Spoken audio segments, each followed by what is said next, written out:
Morning, Mr. Chairman. I'm calling this to order this August 12, 2022 public hearing of the City of Prescott Preservation Commission. Commission members present at this meeting are Marianne Suttles, James McCarver by Zoom, Richard Sprain, Michael Mirko, Michael King, and I'm Robert Burford, the chair of the commission. This is an open public hearing and is being videotaped and tape recorded by the city. The proceedings are being televised by representatives of the public media, local cable, and our radio stations may also be, and this may be rebroadcast. The number of commission members present is 6. It will require a majority vote of those present to pass a motion, which would then be 4. 4 votes. All parties wishing to be heard will be expected to state their name and address for the record so that we may know who is speaking and can record their names for later. Please turn off any cell phones or electronic devices and mute yourself if you're not speaking in order to minimize background noise. With us as well are Kat Moody, our Historic Preservation Officer, George Worley, Community Planner, Ms. Kaylee Nunez, Recording Secretary, Councilman Eric Moore, and the Mayor, Phil Good. Welcome all of those here. And I will make sure I've muted my device. Sorry, folks.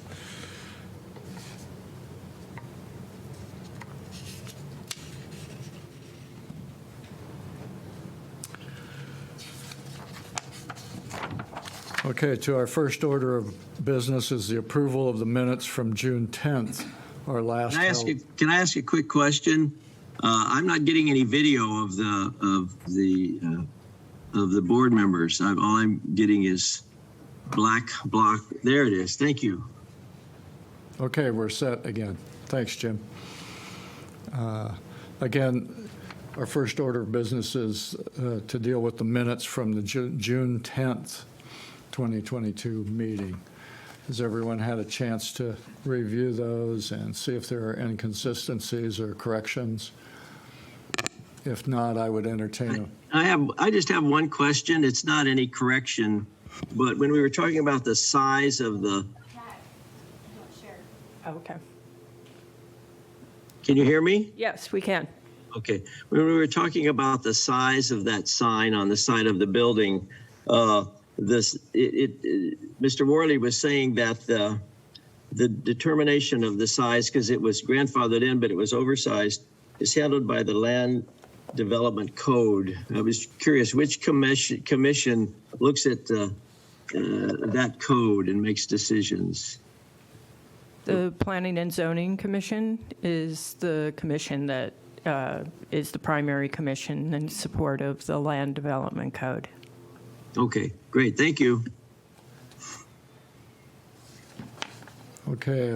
Mr. Chairman, I move that we approve the minutes from June 10th, 2022. Thank you. Do we have a second? I'll second. We have a motion to approve, been made and seconded. Those in favor, say aye. Aye. Jim's giving it a thumbs up. Thumbs up. And just a reminder, when you make a motion or speak, just state your name in case I have to review the minutes, the meeting. Thank you. Thank you. Okay, we're set for our next order of business, which is HP 22-10, 205 West Gurley Street, Historic Preservation District Number 1, the Courthouse Plaza. This is a request for approval for a new canvas fabric on an existing awning frame. With that, I'll turn it back over to Kat. Good morning. So as indicated, this is a recanvassing of all the awnings at Hotel St. Michael. First, we're going to take a little tour of history here. So what I've got on screen here is the Sanborn map sequence for this location, just to give you an idea of, this is a very prominent corner in Prescott's history. So early on, it's generally almost always been some kind of hotel, restaurant, saloon type combination through time. This is 1890 Sanborn map, and you can see we've got the old, what people refer to as the old pink courthouse here, much smaller in size, you'll see as we move through the sequence of images. So Whiskey Row in 1890 was fully built out. You can see also back on Granite Street, there's dwellings. So there were actually houses back there on Granite Street at that time.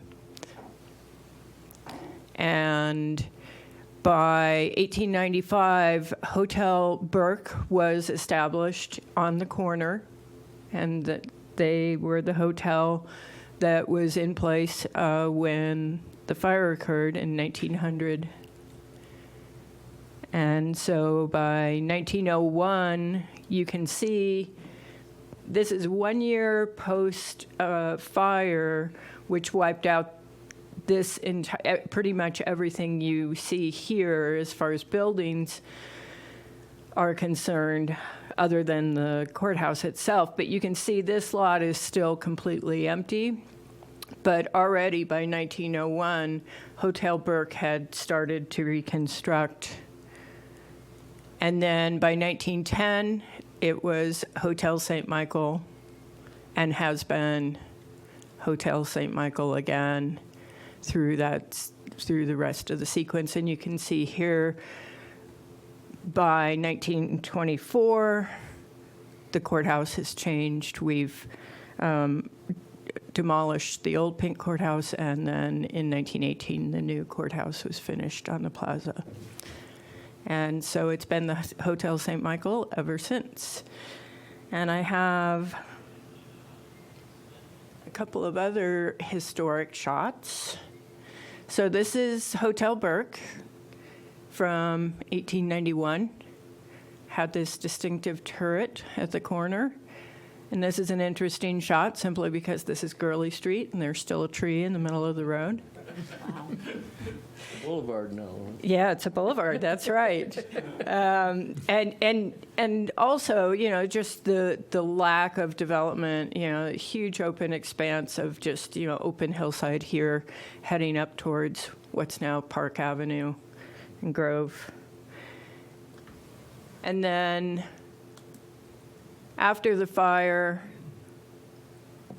most of downtown was reconstructed within a 3-year period, really most of it in a 2-year period, but this is a famous shot of a woman crossing the street. And so by this point, this is going to be a Hotel St. Michael picture here. And then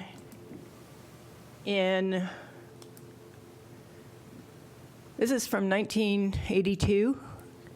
This is often referred to as the pink period for Hotel St. Michael, because the awnings were pink and some of the wood window trim was painted pink and the sign. So this was their idea to stand out, be noticed. The request today is not for pink awnings. So this is an aerial of the hotel as it sat in June of this year. And the request is for awning recovering. And so let me pull up. This is a street view shot, just to give you an idea of what's currently on the building.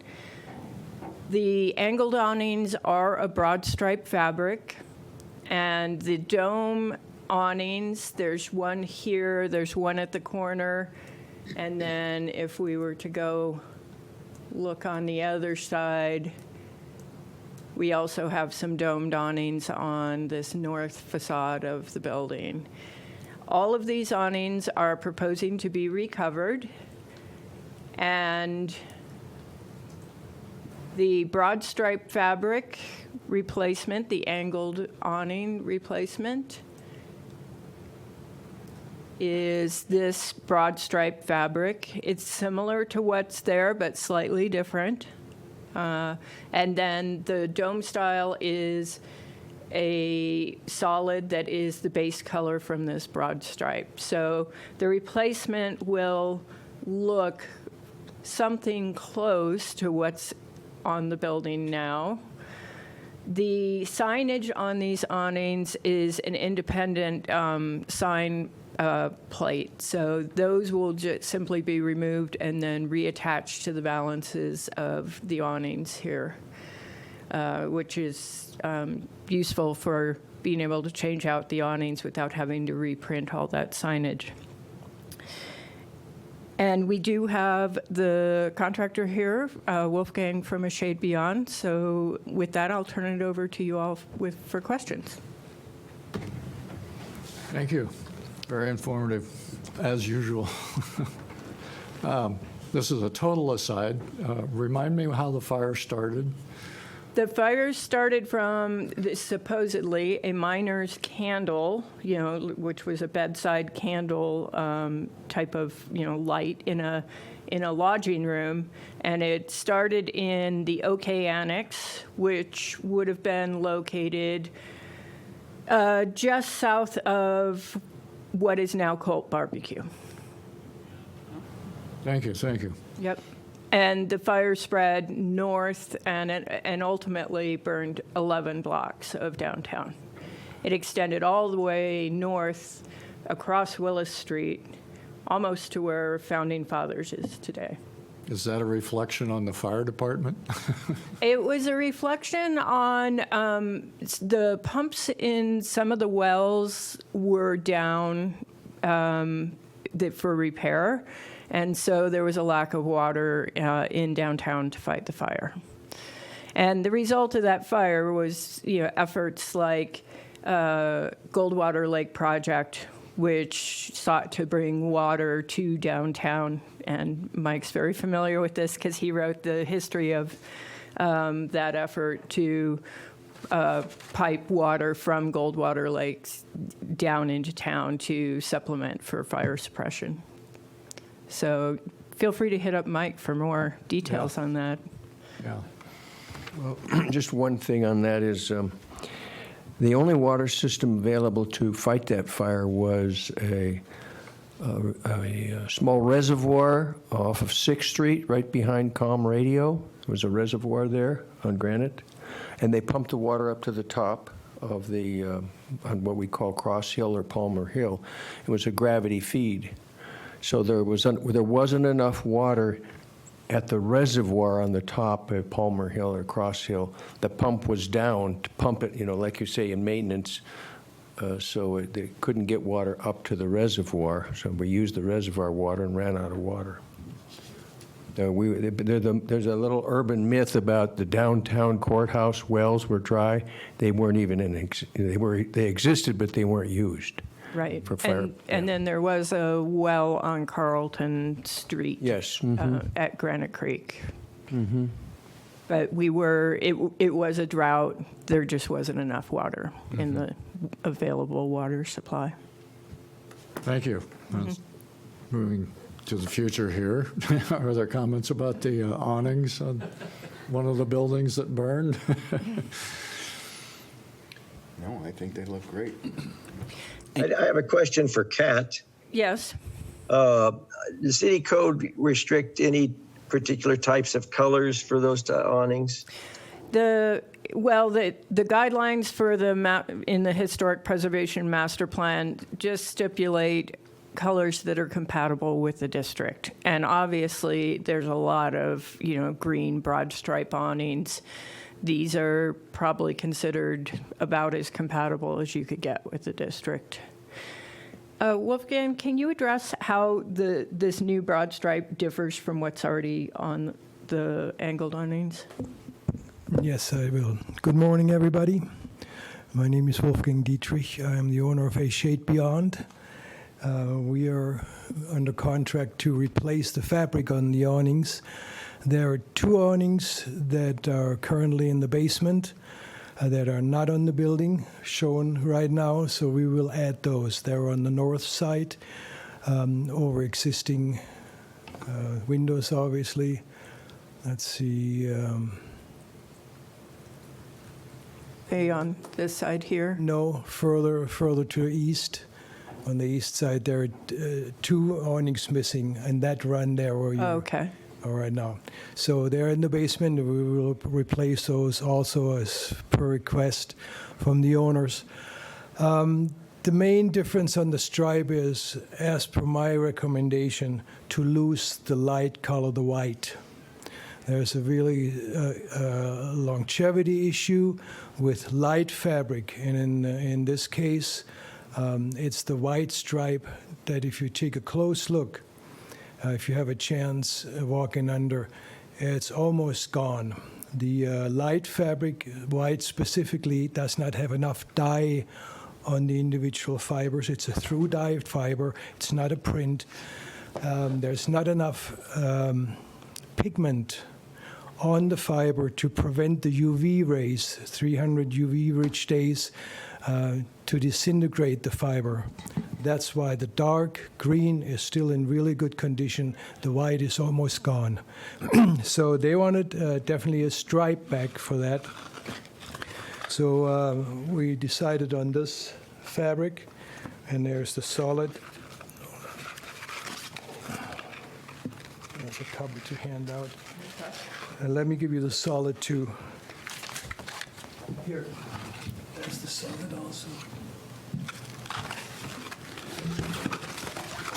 It doesn't have any substantial amount of white in it, so it will last much longer before it starts to disintegrate. That was the main reason for the recommendation on that. The reason why we cannot do the dome awnings in a stripe, because they're individual triangular sections that are forming a dome, geometrically almost impossible to match the lines to each other.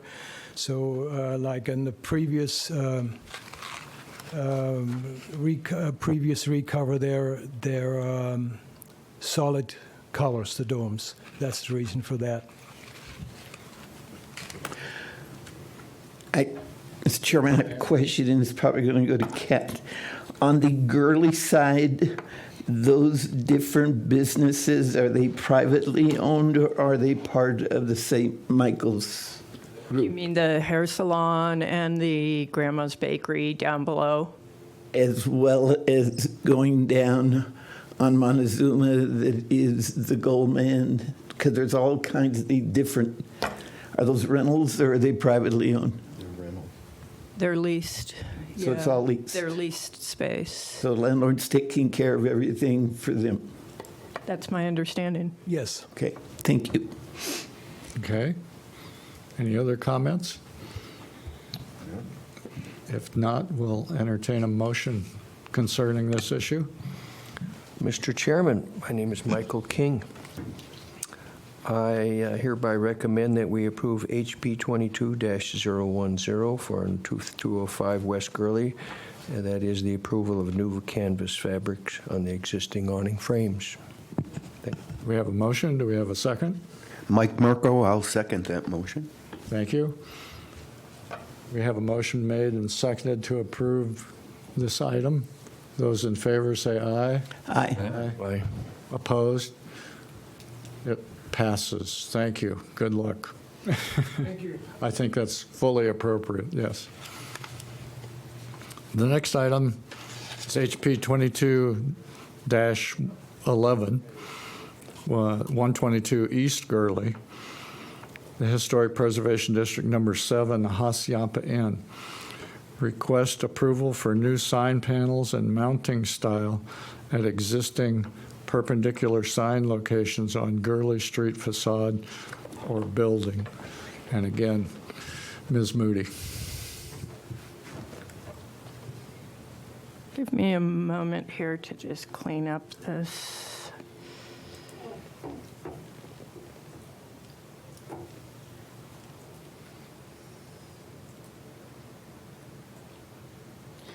Okay, so as indicated, this is a request for 2 sign replacements on the Gurley Street side.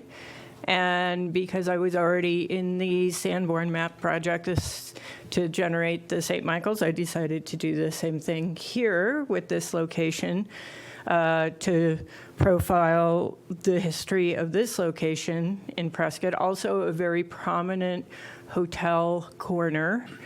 And through time, it was a boarding house and a hotel through its entire history. So this was a Williams boarding house initially. This is from 1895.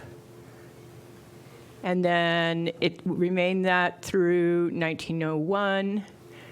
And then by 1910, it's shown as the Congress Hotel, which is a famous hotel, early hotel in Prescott. And that hotel expanded by 1910. It was a wooden hotel building, a very traditional sort of Midwestern style wooden hotel building. And then by 1924, you can see the lot has been cleared, and this is around the time when the effort to reconstruct a hotel here initiated the Hacienda Inn fundraising effort. And by 1948, then you can see Hacienda Inn in the Sanborn maps. Many people consider the Hacienda Inn the first grassroots historic preservation project in Prescott, earlier than even the Bashford House relocation to the Charlotte Hall grounds. I know Elizabeth Ruffner felt like it was when Prescott really expressed a desire to create relevant what would be historic architecture to represent Prescott as a thriving small town in a fairly new state, and to provide service to both citizens and visitors in the form of a really striking architectural style for the hotel.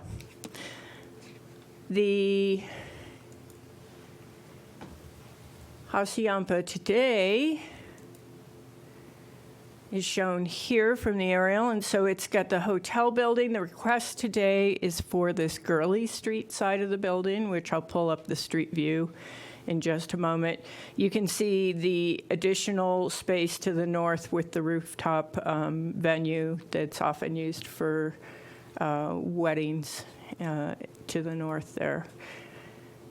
And this is the proposal. This is the existing signage that is located on this Gurley Street side. There's 2 signs. They hang from horizontal brackets, and then at the top, they're attached via chains. And so those are the weak link in the current signage configuration. The proposal is to take those 2 sign locations and replace them with a fixed mounted attachment. And these 2 horizontal, perpendicular to the wall arms then have a sign panel on each side of the mounting so that the signage can be read from either direction. So this is the proposal for the signage that will replace the 2 signs in the same location, and we do have the sign contractor present to answer questions. So with that, I'll turn it over to you all for discussion. Thank you. Are there issues? Are there questions? concerning these signs, and these are these are the same relative area of signage that's there now?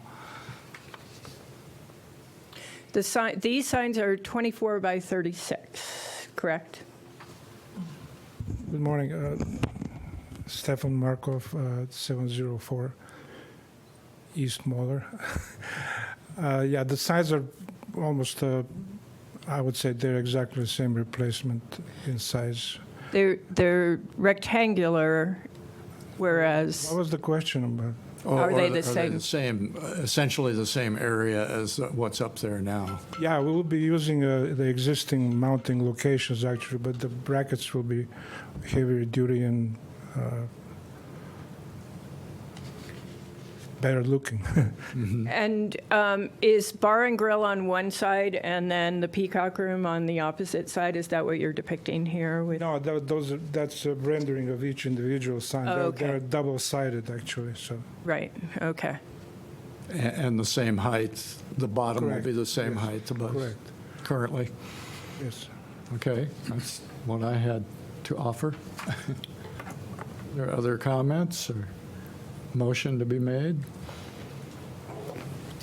Mr. Chairman, Rick Sprain, make a motion to accept HP 22-011 for 122 Gurley Street. I'll second that, Marion Settles. Thank you. We have a motion made and seconded to approve this item. Those in favor say aye. Aye. Those Jim's opposed? giving a thumbs up. We're good? Thank you. The motion carries. Thanks, Stefan. Next order of business is usual update of current events or any comments or notifications we need to put out at the moment. Let me pull up this, just.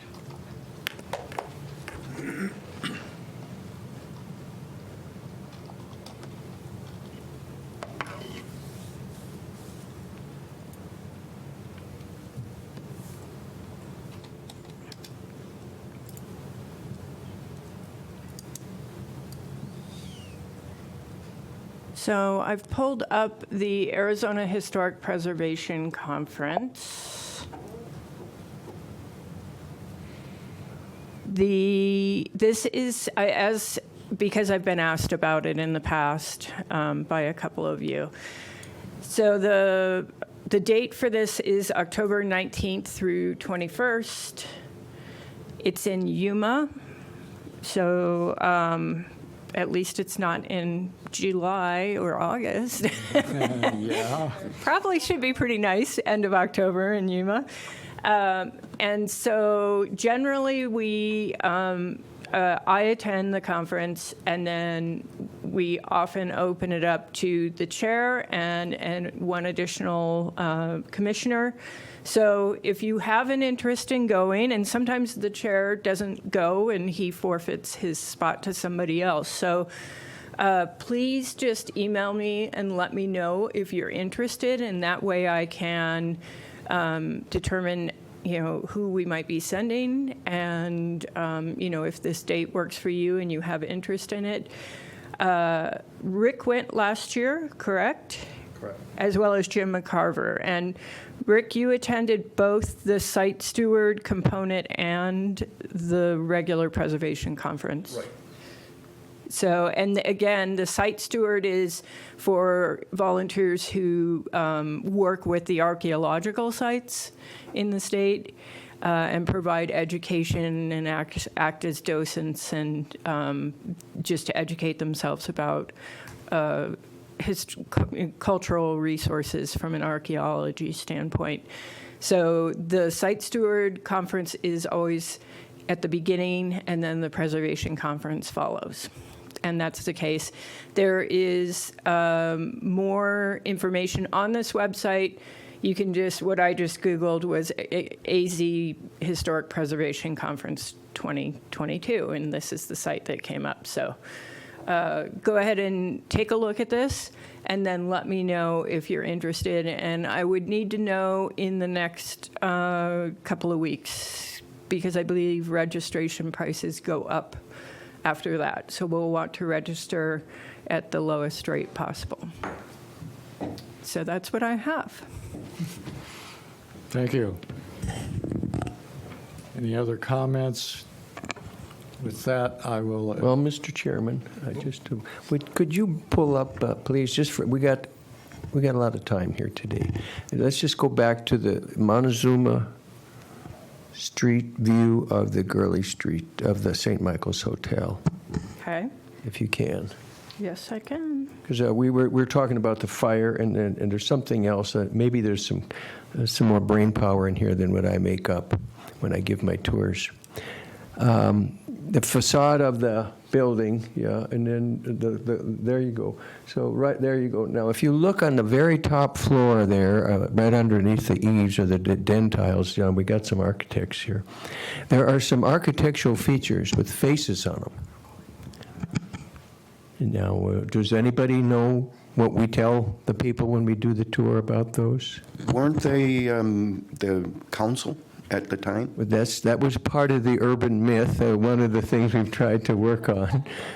That's the story I got. Yeah, that's right, yeah. That's the story Melissa Ruffner tells. Well, not really. So that was the story we used to tell. We'd say, well, you see, the reason is the city council, because you see, we still have this today. We have building height requirements. And they wanted to go, the St. Michael owner, maybe it was Dennis Burke, anyway. By the way, there's another little story there, too. It was the Burke Hotel, but Mr. Burke and Mr. Hickey were co-owners. And when the fire came in, Mr. Burke stepped aside or something like this, but they wanted to call it the Hickey Hotel, which, it's kind of like room rates by the hour. But anyway, so they went to St. Michael's. Of course, being a saint myself, St. Michael, I thought that was good. But anyway, that's another story. So, but they wanted a 4-story hotel. It exceeded the building requirements. And so that's where the story comes about the city council. So now we're going to make fun of the city council. We're going to put their faces on the architectural features. But if you look really closely at a couple of those pictures, there's some 3-cornered hats that were worn by the Knights of Pythias as part of their dress uniforms and stuff. The Knights of Pythias also did not want that building to be 4 stories high because it would have made them taller than the Knights of Pythias building. Even though the Knights of Pythias is 3 stories high, it's a little higher in town because the slope of the hill puts that building higher. So the people who built the hotel put some faces in there and with the 3-cornered Knights of Pythias making fun of them. So that's a little story. But there's a dog on the far right-hand corner and some other faces that that's the stories we tell anyway. So it's not really making fun of the city council or their current members, by the way, are here. So that's the story we tell. But that's how urban myths get, through good research. And Melissa Ruffner told me that story when I was doing a tour one day, and she says, Mike, I'd like to give you the real version of that. She thinks it's the Knights of Pythias, the hats, and there's other pictures up there, features. Another thing we called them was gargoyles. They're not gargoyles. A gargoyle comes off, it's a drainage feature with a face on it, usually on the corner of a building. It deals with water. So we just call them architectural features. So again, not all of the look is authentic. We don't know who they are. We just know they're Knights of Pythias, and the dog is on. It's not Mike the dog either, because if you know that one, Mike the dog is buried on the courthouse plaza, right? Yes. He's after the fact. Pardon? He's after the Exactly. He came much later. Right. That's another story. The county did not allow citizens of this town to bury the dog on the courthouse plaza. That's not an appropriate place. Yes, Mike was a beloved dog, the community dog. He loved everyone except the seeing eye dogs that came to town. There was always competition for that. Service dogs, we'd call them today. Nonetheless, there has been an admission by a deceased veterinarian that what happens in the dead of night. You know, so maybe Mike's there, but we're not going to do any exhumation or anything like that to see if Mike's really there. But there is a veterinarian who's deceased who took credit for placing Mike in an appropriate place. So Sam Steiger was not quite as much of a rebel as maybe we thought he was. No. All right, God bless you. Thank you.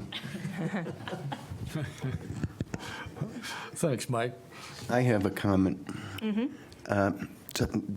Talking about the square, has anybody looked at that lot that we approved with on the east side of Chamber. Goodwin? I'm sorry? By the Chamber of Commerce? Yes, sir. Has anybody I looked looked at it this morning and kind of gulped a little bit. I mean, what's up with that? And those trash cans that look like Oh, my barrel God. things sitting around it? Well, the barrels were depicted as barrels with wooden poles. But they were supposed to be, I thought, wooden barrels. No, Did it show they plastic were. barrels? Yeah, they did. And there was discussion about that at the commission meeting. But I'm talking about all the barn wood against the... That's what they presented. Yeah, in the back. That is what they. Well, they said a stage, if I remember. Yeah, in and the there back is- corner. But there was nothing talked about all the way down the Chamber of Commerce. Yeah, it was depicted in their rendering. Well, my comment is it looks terrible. And it is temporary, Yes, right? yes. So 1 year, and it will come back to this board. So if they want to keep it, it is That's a temporary. good thing. Yes. Going along the same line, from my observation, I don't recall, I do recall everything that's been approved, but I don't recall the lighting and the fake, or the trees. That was part of That it was in there is- too, yeah. huh? There- That's the one that seemed out of place for me. The rest of it, I'm quite aware of, yeah. I think the only thing that's there right now that they didn't depict is the food truck sitting next to the Chamber of Commerce. And they did say that they might have food trucks, but they didn't show where that would be located. I would have to say, Robert Burford, that I think they pushed what they presented here to the limits with, like you say, possibly we'll do this and possibly we'll do that. And I would agree. I recall the presentation there, kind of drawing that showed various things, but I think they've pushed it. And so we don't have any real recourse. We wouldn't be the ones anyway to do anything about it. But I have one other thing to say, Mike Mirko. I think at the time I told them, or him, that was a very important corner and to make it presentable. And I think he did just the opposite. And he did reassure The you. trees are more sparse than the renderings. Yeah, the They're trees are young. they're very young. You're young, thank you. Like we are. well, thank you. If I can, the mayor's not here, but Councilman, thank you for saving Storm Ranch. Appreciate that. Yeah, it's a thrill. I'm very happy. Thank you very much, Rich. Agreed. And with that positive note, I will adjourn this August 12th meeting of the Preservation Commission. Thank you.